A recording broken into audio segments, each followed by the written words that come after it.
A few things that I do alone that's awkward.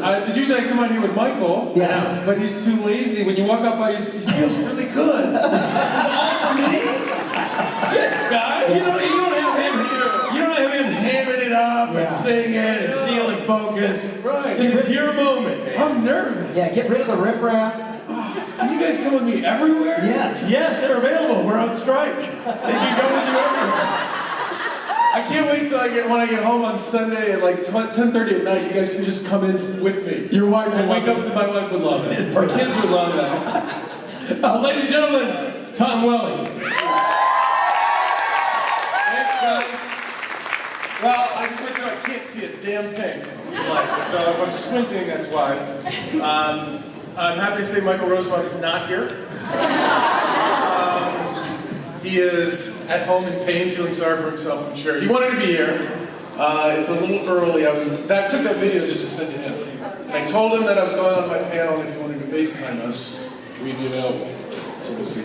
He's probably taking his meds right now, but yeah, here I am. Thanks for coming out, Minnesota. Is that how you say it? I guess there's questions? I don't know, I've never done this by myself before. I do other things by myself, but not this. I just want to say I'm a huge fan. I've been a fan for almost 20 years, which I'm over 25, so that's a long time. My goodness. I don't know what my parents were doing, letting me watch you act. I know what they were doing. I know what they were doing. You were my mom's crush, too, so... Well, then I know what they were doing. Your funniest co-star has ever been? Well, it would be Michael. He would be most funny and most distracting. I'm trying to think else who's... Everybody was really kind of funny, but Michael was most distracting because he could joke around and fart and, burp, and then they'd be like, ready, and he could jump right into his legs on the third thing, and then jump right out of it. And I wasn't so in and out. I kind of tried to stay more focused. And there were times where I was just like, I can remember my lines right now, leave me. But, yeah, but everybody's funny, but Michael's probably the most. There's a funny story I think I told on our podcast about Michael Ironside, who was on the show, and he was, you guys seen Top Gun? Yeah. Original Top Gun. So Michael Ironside, I think his name's Jester, he's like the lead guy. Yeah. Anyway, he came on Smallville, and I was so nervous. But him and I got along great, and Michael was in a scene after a scene that Michael Ironside and I had. And he came on the set kind of joking around, like, what's taking so long? And like goofing around. And he looks at Michael Ironside goes, so you're that guy, huh? And Rosenbaum goes, who are you? This is my show. And just walked away. And I didn't know if he was serious or not. And Michael Ironside was just like, there's always one. And like, so anyway, that would be my answer, my long-winded answer. Awesome. Thank you. Thank you. And I'm from Las Vegas, Nevada. And I'm turning 30 in 3 weeks, so I'm wondering if I can get a happy early birthday from you. Happy early birthday. Thank you, that was my only question. Happy birthday.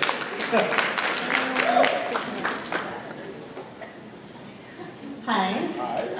My name is Valerie Rose. I now live in Minnesota. I came from... Yay! So I've been a big fan for many years, even back in Superman days. Thank you. So my question that I've been fumbling on, because I'm not sure what I want to ask, but I guess what would be your most memorable moment on any set that you've worked on? On any set? Oh, man. That's one thing about being on set is every moment is so many moments, especially in between the on-camera moments. I mean, there's a lot of Smallville stuff because of the podcast we watch a lot. But I mean, a big standout is when I did draft day and I had to yell at Kevin Costner on the first take. I forgot my line, and I got really upset with myself. And he said, and they cut, and I was like, really hard on myself, which doesn't help because that just tightens you up even more. And he came over to me, he goes, don't worry about it. I'm like, of course I'm gonna worry about it, you're Kevin Costner. I feel stupid. And he goes, just don't get mad at me when I forget my lines. And it just totally took away all the pressure. And then everything was, kind of cool after that. So that's the first one the pub's in. Yeah, he's a great dude. Hi. Hi, my name is Christine. I'm also from Las Vegas. That's my daughter, Mystica. Oh, No, right you here. didn't want to stand in line together? No, she- You're probably sick of each other. Oh, okay. That's you though, okay. Yeah. The birthday girl. Yeah, All right. I just want to say hi, and I'm a big fan of Smallville. Thank And you. my son Glenn and my nephew Louie, they were big fans of Smallville. And also, I remember you in Cheaper by the Dozen. Oh yeah. That movie was, I love that movie. 1 and 2. Yeah. I just want to ask you, have you ever seen a Las Vegas show? Well, yes, I have. PG, what was your favorite? Keep it clean. I would say I got sort of bullied into going to see Celine Dion once. Okay. I wasn't given a choice. I love it. And it was awesome. I couldn't believe how awesome. She cried. Like she cries every night. Every night? That's exhausting. But she blew me away. It was just a crazy day. Did you ever get a chance to see Chris Angel, Mind Freak? No, but I saw some of his stuff on TV, but I never saw him in person. Okay, my daughter's a huge fan. She has a few Chris Angel tattoos. Oh, really? Yeah, but anyway, that's all I want to ask you. Yeah, he made like the pyramid disappear or something once, something crazy. Yeah. And now they got rid of it, so it did disappear. All right, thank you. Thank you. Yes. How you doing, Tom? I'm good, thanks. I'm Greg. I've been a fan I've been waiting 18 years to meet you. I started watching you when I was 41, so I'm 59 years old now. Really? You don't look like it. I'm a personal trainer, and I just Oh. want to know what you do to stay in shape. Not enough. Not enough. On Smallville, what did you do? You know, in Smallville, I didn't. Funny enough, I was like 21 or 22 years old, so I was just kind of younger. That was a big part of it. As the years went on, I think it was like, I haven't really done the math, but I think it was every season of Smallville, I was like 5 pounds just more. And I didn't really do anything else different. I don't know if you guys have felt that. It's all muscle. It's all muscle.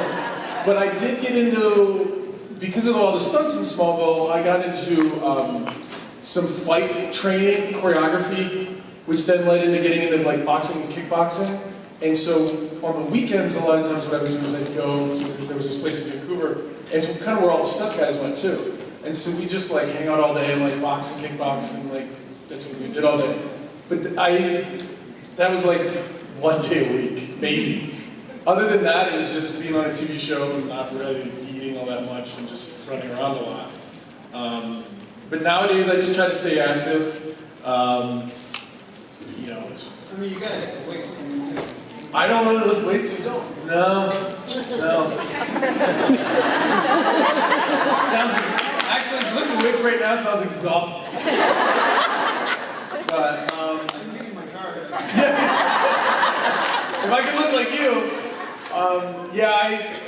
I'm active. I don't really sit down much. I'm sitting right now.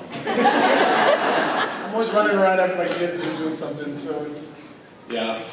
I've also gotten to the point in my life now where I realize that, when you're single, and when you don't have kids, it's like, oh, I'll go to the gym whenever I want, and spend a lot of time there. Now I'm getting to the point where it's like, oh, I really do have to get up at 4 o'clock in the morning if I want to work out. Because you think you're going to, at 8 o'clock in the morning, you're like, oh, I'll do it at 9:30 when the kids are, never happens. Oh, I'll do it later tonight, never happens. You just, it's that Mark Wahlberg thing. You work out at 4 o'clock in the morning so nobody can get in the way of it. And they've all started doing that. Thanks, buddy.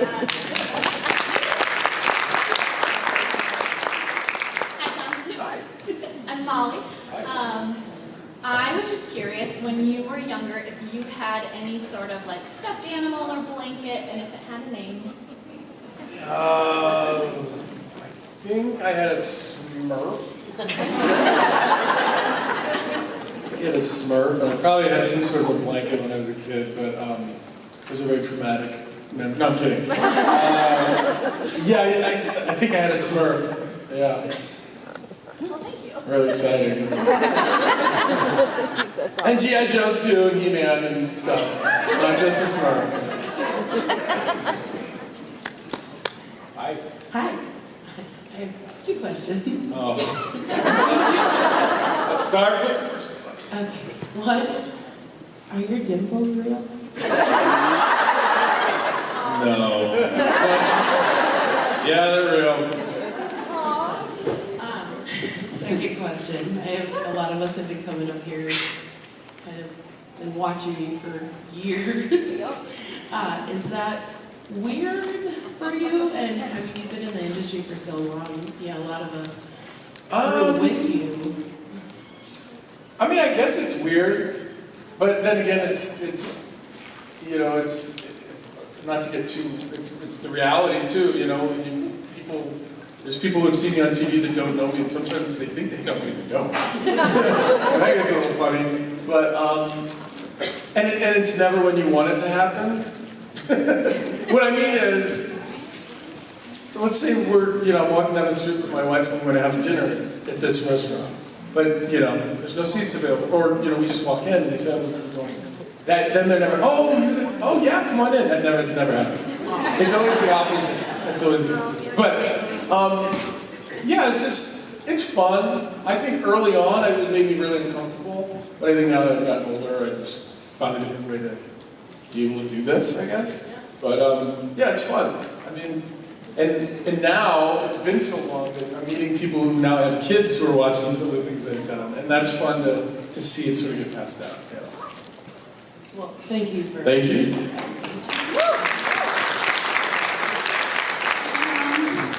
Hi. My name is Melissa, and first of all, I just want to let you know you specifically are the reason that Superman is my favorite superhero. Thank you. My question for you is, this world right now we're living on is chaotic with everything bad and that's happening. If you specifically could hold a press conference and give the whole entire world one good, solid piece of advice, what advice would you give? Isn't that what this is? Isn't that what we're doing here? I mean, listen, it's hard to make sense of it.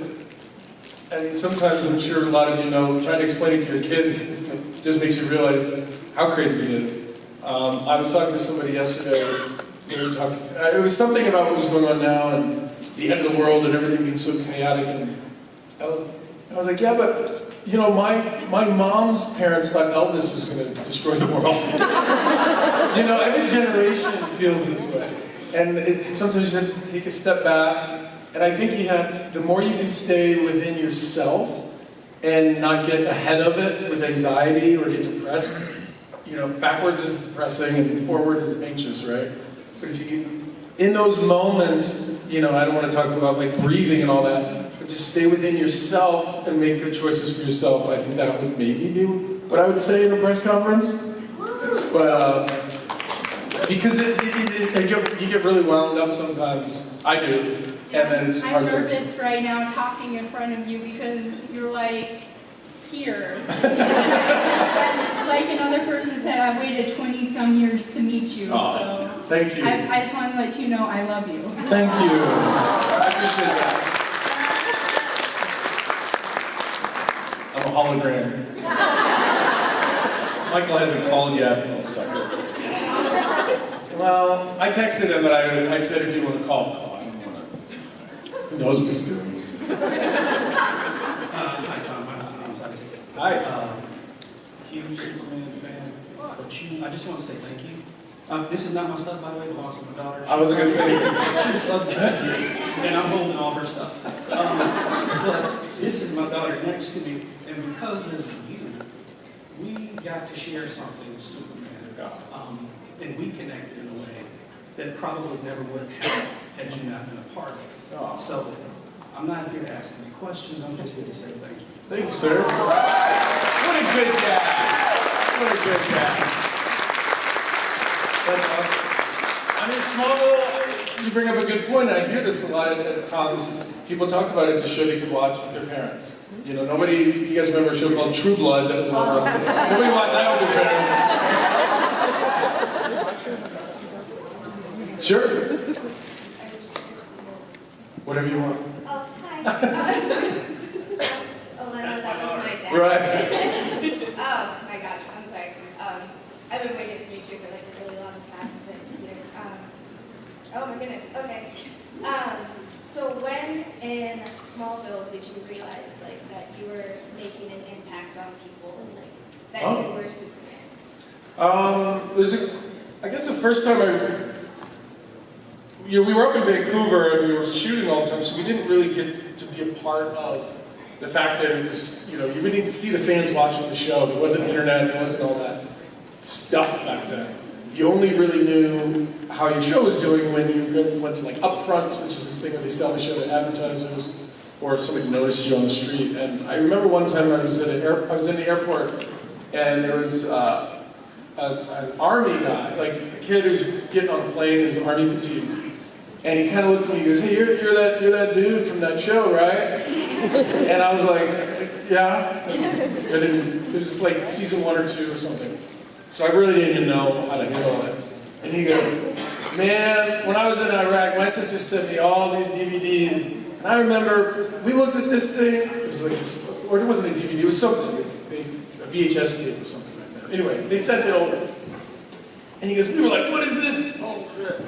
This looks stupid. And they kind of threw it away. But then they watched all their other stuff. And they're like, well, we might as well try this. And apparently they all got hooked. And they wanted more and more Smallville and everything, and he was like, it really helped us over there, so thank you. And I was like, wow, like the TV show couldn't help. It was like, that really made me feel good. Because a lot of times it's like, hey, you're that guy, cool, can I get a picture? That's fine too. But when you see his look in someone's eye, like, dude, it was hard over there, but we got to watch your show, thank you. It's like, it made me feel good. Wow. Well, thank you so Yeah. much. You My pleasure. Thanks. My name is Lori, and I just want to say, as someone who's of an age that is getting to introduce their children to shows that you did in the past, you are so damn like wholesome and You mean Clark? I mean, all image as a parent and as looking down, like this was like such a good, adorable, wholesome character that we could just kind of show our, especially daughters and sons, this is a good way to be. But that set the image in our heads of you not only as a character but an actor. What was it like when you got to play a character, I can say it, you can't, like Cain in Lucifer, where you got to embrace a little bit of that darker side that maybe wasn't the wholesome Superman part? It was fun. A lot of times when the actors talk about just playing a different character is fun, but playing a character that's a little maniacal and a little, like, bad, is the easy way to say it, you have more tools to use. Clark Gert was very much sort of, the story would always be sort of coming at him. He wasn't really driving it, he was just trying to catch up to it, whereas, I guess I'm supposed to say that character, he was more manipulative. And so there was a little more fun stuff to play with in that. But, and working with Tom and Lauren, that's just like, they're so much fun. So that helps. Awesome, thank you. Kane's the best. And bad guys never think they're bad, that's the number one thing. Hi, my name's Kim, I'm from Iowa. I just wanted to ask if you could work with any actor. Is there any actor that you haven't worked with that you really enjoyed working with? I mean, I did Cheaper by the Dozen because I wanted to work with Steve Martin. That's literally why. I did Draft Day because I wanted to meet Kevin Costner. I don't know. I mean, Christopher Walken, but I don't know if I could, actually act. I'd be so nervous. I saw him once at a hotel gym. I was on a treadmill by myself. I was the only person in the gym. It was a small, hotel gym in Los Angeles, and I was running on the treadmill watching a Lakers game. And I knew he was instantly. He had black shoes, black socks, black sweatpants, black t-shirt, and then his, because we're walking space. Stupid, it's a stupid way to say it. Well, there were 4 treadmills and he got in, I was on this one and then there was an empty one and he was on the other one. And he got on and I was so nervous and I was almost done running, like I was done, but then I was like, well, I can't just stop, I gotta think about something to say to him. And I'm like, what am I gonna say to him? He doesn't want to listen to me. And I ended up running like another 15 minutes as he's walking on the treadmill. And he's just like watching the game like he'd never seen basketball before. And he's just sort of like, what is this? Because I kept like, trying not to look at him, but looking at him. And then he stops and he gets off the treadmill and he leaves. And I was, first of all, I hit stop. And I was like, oh my God, you idiot. Like, everything I did was wrong. Every thought I had was wrong. I felt like a complete fool. So yeah, I can't wait to work with him.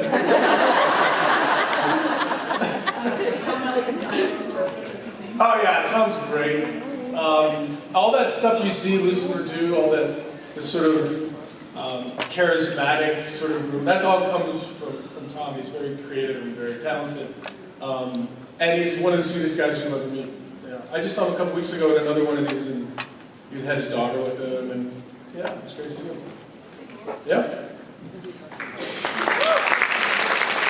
Thank you. Hi, I'm Megan. Hi, Megan. You worked with Jared on Trip by the Dozen and Jensen on Smallville. Yeah.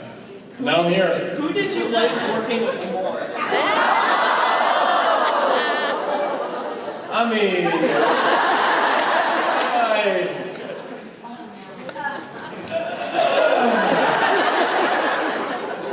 Jensen. No, Jared was great. I didn't know Jared back then. I know they needed to find somebody taller than me for that role. That's why he got the role. And I met him on set, and he was mean to me. His character was mean to me. So, and then I don't think I saw him for many, many years until the supernatural thing happened in Vancouver. And then I think we both forgot that we met. It was one of those things where like, didn't we? And then somebody I think told him, oh yeah, that's right, we were on that movie together. But that happens as time goes on. But I think I spent more time with Jensen on, getting to know him a little bit more while he was on the show dating Lana.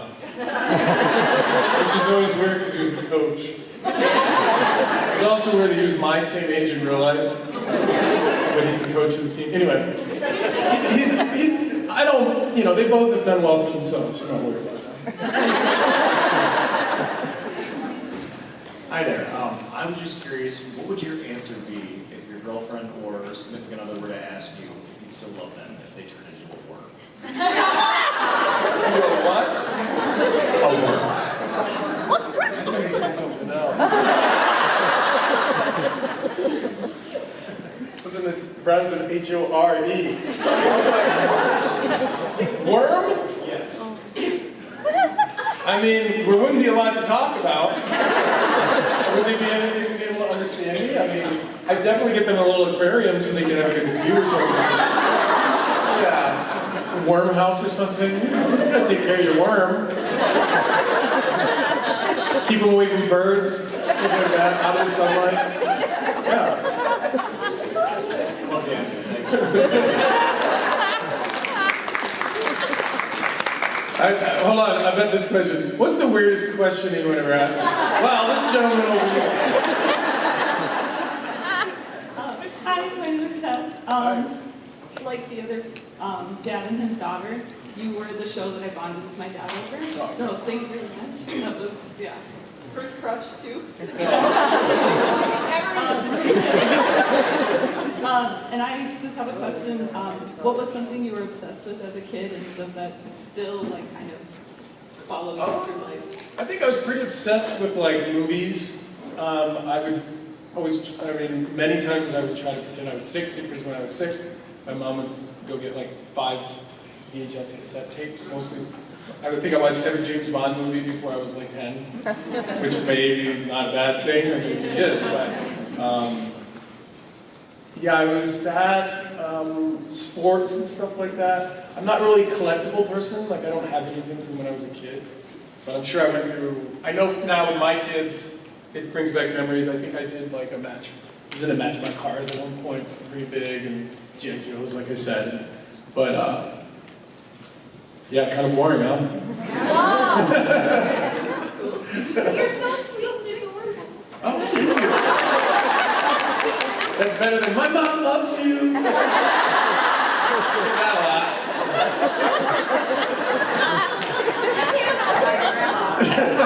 Even better. Hi, Tom. My name's Dave. I waited a long time to meet you, a big Smallville fan. Thank you. Smallville got me through some tough years in high school, and it was always just a great thing to come home, relax to, and unwind. What show, when you were young, did you escape into that helped you deal with just life, just throwing everything at you? I would always sneak, or I would, because I wasn't allowed to, but Miami Vice. I wasn't allowed to watch it, but I'd sneak into the kitchen and watch it. Because it was like on late at night, and it was about drugs and cars and stuff. But Miami Vice, I really like Magnum P.I. The good old theme song days. Knight Rider, yep. Big Thunder, we can go on and on. Greatest American Hero was that was a funny one. But then like Three's Company, I would love to watch that. So I think I watch probably too much TV. It's hard for me to tell my kids not to watch TV because I'm like, oh, I love it. I just want you to know, Smallville had a big impact on my life, and thank you for doing that show. It made my life. Thank you. Thank you. Well, thanks for watching. I mean, listen, the show wouldn't have lasted unless people watched it. So, thank you. Hi, since you played a kid in the family at 12, do you think you could handle having 12 kids? No. Next question. No. A couple years ago, I wanted to do cheaper by the dozen 3. And where Charlie has his first kid. Yeah. And I think maybe it was, and then, make up a couple funny things where like, we get as many of the original family members to come, like maybe Steve Martin and Bonnie come to babysit, or something. And then I found out that they were already developing the Zach Braff, cheaper by the dozen, which no one saw. Who saw it? Exactly. So, who knows? I know we can't talk about future projects, but I used to think it was a good idea. So we'll see. But I don't know. It was so much fun to be around all those people. And everybody's so grown up now. Right. Some of us aren't even recognizable as those characters anymore. But no, that was fun. That was fun. It's one of my favorite movies, so. What I really liked about it is nobody paid attention to me at all. Not one person. So I went from working on Smallville, where you can't go anywhere without somebody following you with a walkie because they need to know where you are at all times. And sometimes you just want to be left alone, but they don't let you be left. Then I go to Cheaper by the Dozen, the first one, and with all the kids and all the wrangling that they had to do, on Smallville they would, knock on my door and say, hey, we're ready in 5 minutes, and they would wait right there for me to run. On Cheaper by the Dozen, they would run by my trailer and go, ready, go! Because they were chasing a kid. Because all the kids were running around. And I would just open my trailer and I'd figure out where set was, and I'd go to set, and nobody bothered me. It was great. Because kids don't care who you are, so none of the actor, none of the other kids. Hillary Duff and I got along really well. She's hilarious. So her and I sort of like chummed it up a little bit, and Bonnie and Steve, but it was really, we all just kind of stepped back and watched the kids be crazy. Yeah. Thank you. Yeah, thank you. Hi, I'm Terry. Nice to see you again. It's great seeing you at these cons, and tell Michael we really miss him. Yeah. Some kind of injury, I don't know. I mean, he did get an MRI yesterday, so that made me feel like he wasn't lying as much. Well, anyway, tell him we really miss him. I'm looking forward to the thing tonight. And, yeah, he won't be there. Yeah. We're still gonna do it though. We're gonna figure something out. But I just watched the show people were mentioning just the past years. It was awesome. Oh. Yeah. My boyfriend and I loved it. But anyway, And we have a podcast now, if nobody knows about that, where we watch the show and then we talk about it. And we're still recording because the podcast didn't shut down because of the strike. So we've actually been doing a lot of episodes. Yeah. can you just tell us the story or about your kids? About my kids, they're awesome. I'll tell you a quick one. My 4-year-old just got into soccer and he wasn't so into it. But my 2-year-old, he keep him off the field. He's out there running around like crazy. So, everybody says, your kids can be different and you love them and everything. But I was like, oh, somebody really likes this, somebody's not really into it. But we'll see what happens. Yeah. Okay. Thank you. So I live in Wisconsin on the South Shore of Lake Superior, and I'm obviously a very huge Packer fan. Do you have a favorite football team? Not really. I'm the Vikings. I do have a question though. So this is the Purple City, right? Go Pack, go. Yeah. Is that why? Was that Prince? Or was it the Vikings? But the Vikings were here first.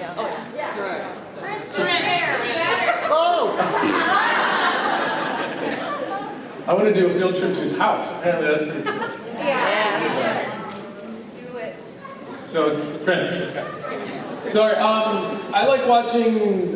I just like watching good games. I don't really, my wife's a big Niners fan, so we watch a lot of those games. And I guess I was sort of an Eagles fan growing up because I grew up in Delaware, which is like kind of near there. I'm not from Delaware, I just I'm from New York. Oh, really?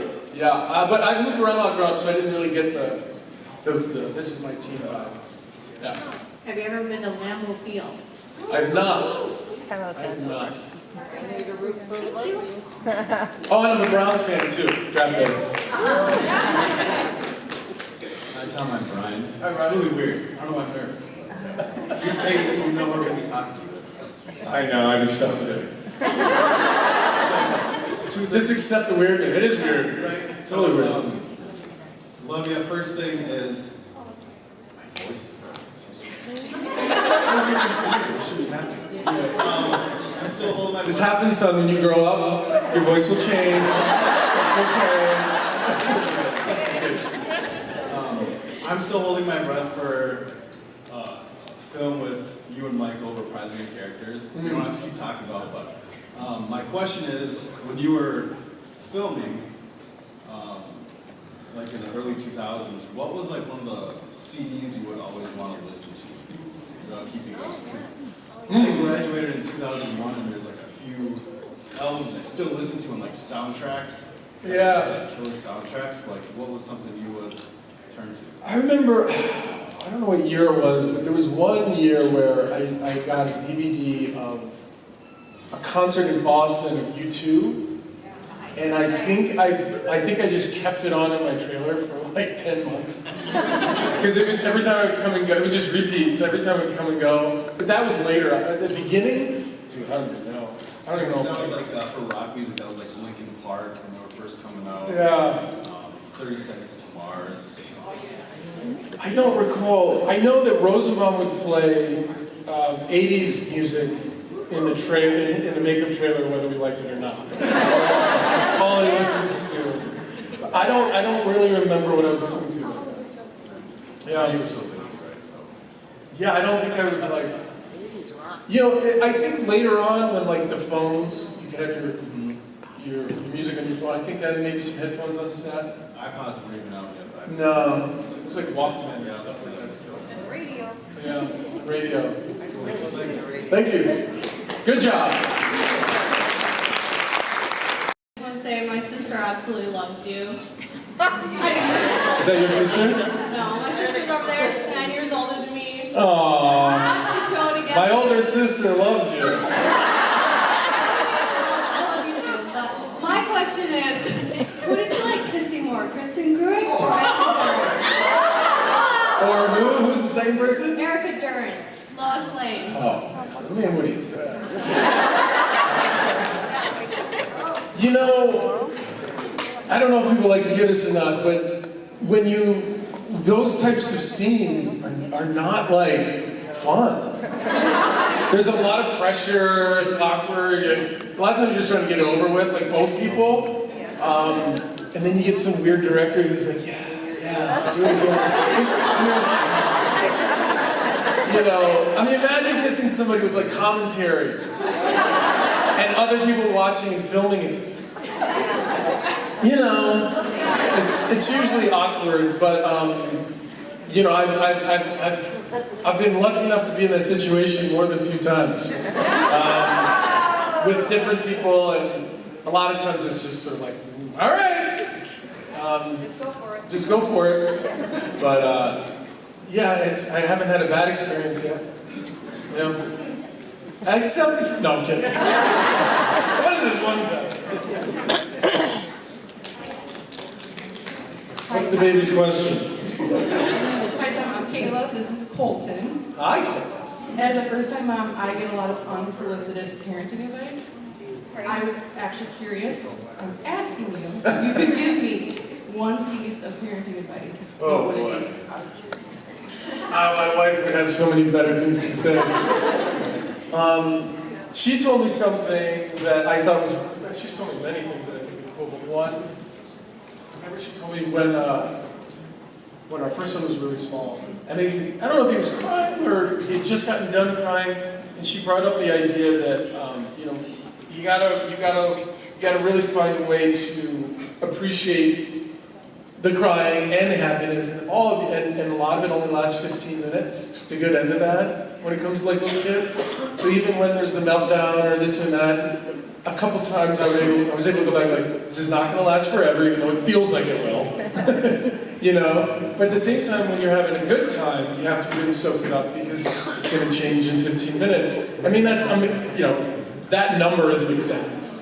But there's been a couple late nights with crying and stuff where it's just like, it's not going to last forever. It's okay. So that's helped me. I don't know, maybe it'll help you, but yeah. Awesome. Thank you so much. Yeah, thank you. You did. My name is also Kayla. Oh. My question is, so my husband and I are like big travelers. What country have you been to that you would recommend, and what did you do there? New Zealand is just extraordinary. Everything about it. We went down and we did 3 weeks. And one of the things, so a lot of, you hear about people going down and getting camper vans and driving around. Well, we were going to do that, but what we didn't realize is the culture there for that is excellent. Like when you can park anywhere, first of all. You're allowed to park anywhere. Spend the night, everything. But that's what people do in New Zealand is they get in their camper vans and that's how they travel. And when you go to the RV park, they're like super nice with like nice families and it's like not scary at all. And there's a whole community of like people road tripping in New Zealand. It's just what they do. It's really fun. And every day you're like in a different beautiful environment. So that's, and then there's Italy and, then there's, I've been to a lot of countries. Ireland's really fun and easy because the language and sort of the cultures are very similar. That's what I learned when I went to Ireland, is that it was just easy to get along with people somehow. Whereas if you go to different countries with different sort of outlooks, you can get along with people, but it's very different when you go to France. We've been to Italy and we've been to a couple other countries, and he has been telling me, he's like, I want to go somewhere where they speak English. Yeah, New Zealand that's what I would say. It's fantastic. Yeah. Not close, but awesome. Yeah. My name's Tyler. That was actually my baby. Oh, congrats. I got two things. Number one, going back to what you said about guys watching you on deployment, we actually did that in between missions also. Oh, wow, thank you. It's kind of downtime. And number two, how was it working with John Schneider? It was great. John was, he was really good at being Clark's dad, but at the same time, being really good with me because it was my first son as a yoke. And he kind of protected me, helped me, without, making me feel like the idiot that I was at the time because I didn't have the experience. He was really helpful.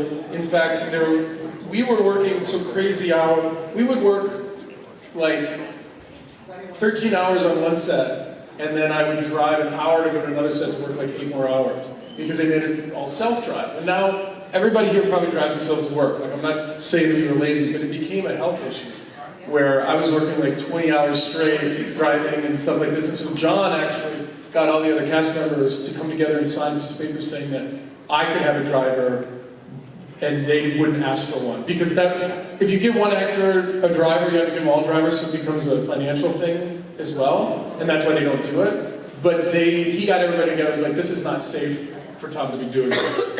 And so that was one of the ways he helped me. But he helped me all the time, and he's going through a tough time right now, so my heart goes out to him. He lost his wife, but he's just always been a great guy. Thank you. Yep. And I didn't tell him for 2 years that I knew it was Bo Duke. I didn't want to say it because I was nervous, because I watched that show growing up too. And we were on the show about, oh boy, here they come. Do you guys remember John Schneider? Yeah. Bo Duke? Well, he played my dad on the show, on the Smallville thing. And I think it was like season 2, he finally said something like, well, I used to be on a TV show, and I was like, Dukes of Hazzard. And he goes, yeah, I do. I watch every episode. I've been working with you for 2 years, and you never said a thing? And he was like kind of disappointed. And I was like, I was too nervous. And he was like, what is wrong with you? Well, you were playing it cool. You were being respectful. Yeah, thank you, yeah. See, I gotta feel like if you were close to our age, living in the United States, you were a Dukes of Hazzard fan. It'd be hard pressed for him to go how would you not have seen that show? Yeah. In that era? The funny thing about John and Jensen is they both own the cars from their shows. Oh, really? I didn't want them to cut a truck. You see that thing? I gotta tell you something. Probably a little easier to go around town in the Impala than the General Lee painted with the Confederate battle flag. Right. Yeah. Probably not as acceptable. Ladies and gentlemen, how about that for an afternoon?